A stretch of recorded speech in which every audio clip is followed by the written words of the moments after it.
রঘু, কতক্ষণ ধরে গাছের দিকে চেয়ে আছো? আবার কি সেই চোরের ভয়? চোরের ভয় তো আছেই, তবে এবার কাঁঠালগুলো দেখে মনে হচ্ছে বেশ বড় হয়েছে, পাকা শুরু করেছে। তাহলে এবার কাঁঠাল বিক্রি করে কিছু টাকা জমাও। রান্নাঘরের নতুন হাঁড়ি কিনতে হবে। সেটা তো অবশ্যই, তবে আগে দেখব গাছটা ভালো থাকে কিনা। গতবার মনে আছে কতগুলো কাঁঠাল চুরি গেল? তোমার তো রাতের ঘুমের পর কিছুই মনে থাকে না। চোর এসে সব নিয়ে যাবে, তুমি শুধু গল্প শোনাবে। আরে, এবার আমি বাপনকে বলবো, সে থাকলে রাত জেগে পাহারা দেওয়া সহজ হবে। বাপন, ওর কথায় কি ভরসা আছে? গতবারও তো সে বসে বসে ঘুমিয়ে পড়েছিল। এইবার আমি নিজেই দেখব। তাছাড়া বাপন নিজের ভাগে কাঁঠাল পাবে, তাই সে সাহায্য করবেই।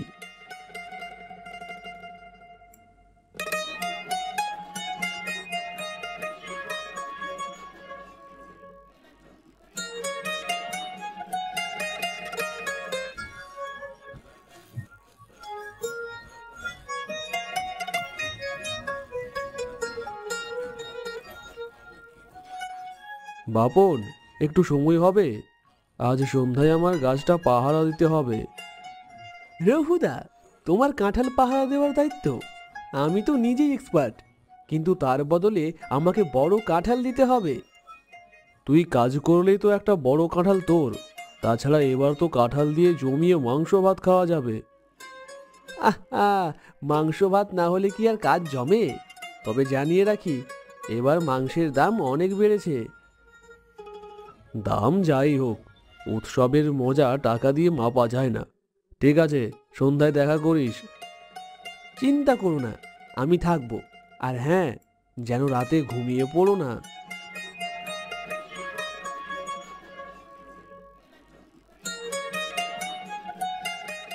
কাঁঠালগুলো যদি আগে তুলে নিতে পারি, তাহলে নিজের বাড়িতে পার্টি দিতে পারবো।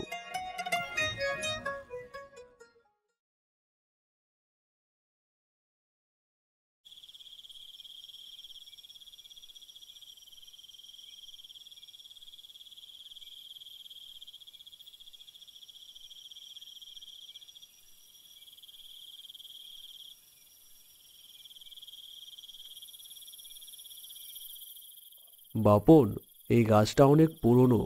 আমার দাদা এটা লাগিয়েছিল। তখন থেকে এই গাছ আমাদের অনেক দিয়েছে। তা ঠিক বলেছ, কাঁঠালের গাছ তো অনেকটা পরিবারের মতো। তবে একটা কথা বলি, তুমি কি জানো কাঁঠালের বীজও ভালো দামে বিক্রি হয়? বীজ? সত্যি? তা আগে জানতাম না। এবার তাহলে বীজ বিক্রিও করব। দাও দাও, আর আমার ভাগের কাঁঠালও কিন্তু দিতে ভুলো না। আরে, তুই সবার আগে পাবি। তবে রাতে জাগাটা কিন্তু কঠিন।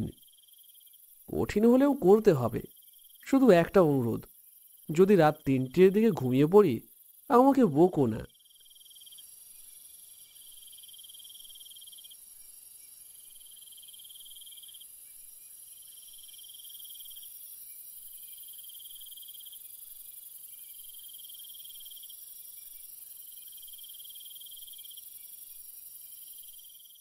এবার একটা বড় কাঁঠাল নামিয়ে নিতে পারলেই হলো। তাহলে আর ভোর পর্যন্ত বসে থাকতে হবে না। বাপন, তুই কি করছিস এখানে? না না, দেখছিলাম বাঁশটা শক্ত কিনা। গাছটা ঠিক রাখতে হবে তো। তুই নিশ্চয়ই ঠিক বলছিস। তবে এবার আমি নিজেই বাঁশটা রেখে দেব। তুই একটু দেখবি তো চারপাশে কিছু নড়াচড়া আছে কিনা। ঠিক আছে রঘুদা, তুমিই রাজা, তুমিই প্রজা।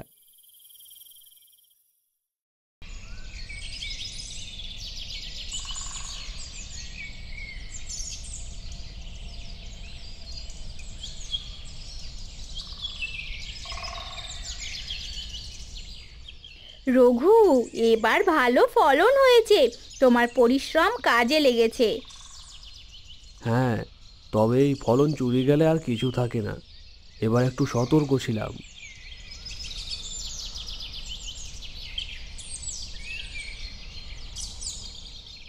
রঘুদা, আমার কাঁঠাল কই? কাল রাতে আমি কত কষ্ট করেছি।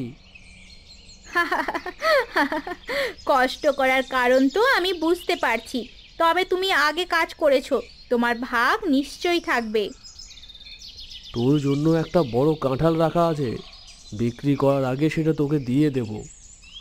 বাহ, কাঁঠাল দিয়ে মাংস ভাত হবে আজ।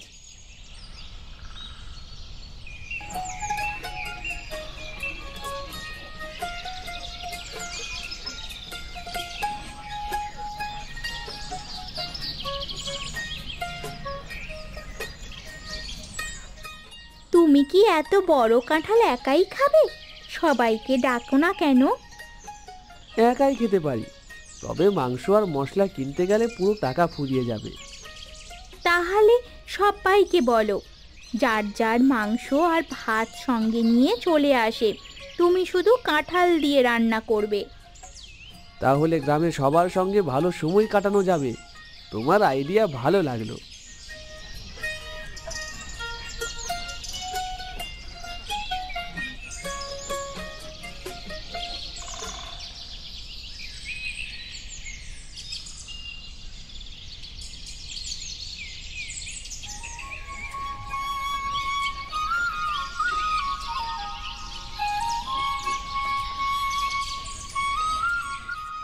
বাপন, তুই ভালো করেছিস।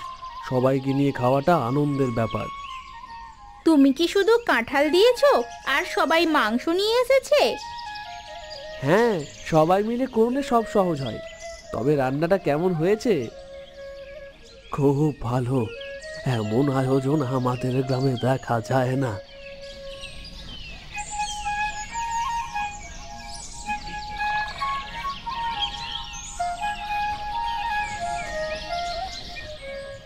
রঘুদা, একটা কথা বলবো? কাল রাতে আমি কাঁঠাল নামাতে চেষ্টা করেছিলাম। তাই বুঝি? তুই যে চুরি করতে চেয়েছিলি তা আমি জানি, তবে তোর ইচ্ছা খারাপ ছিল না। তাহলে তুমি রাগ করছো না? না রে, আমাদের বন্ধুত্ব বড়, তবে এবার থেকে সতর্ক থাকিস।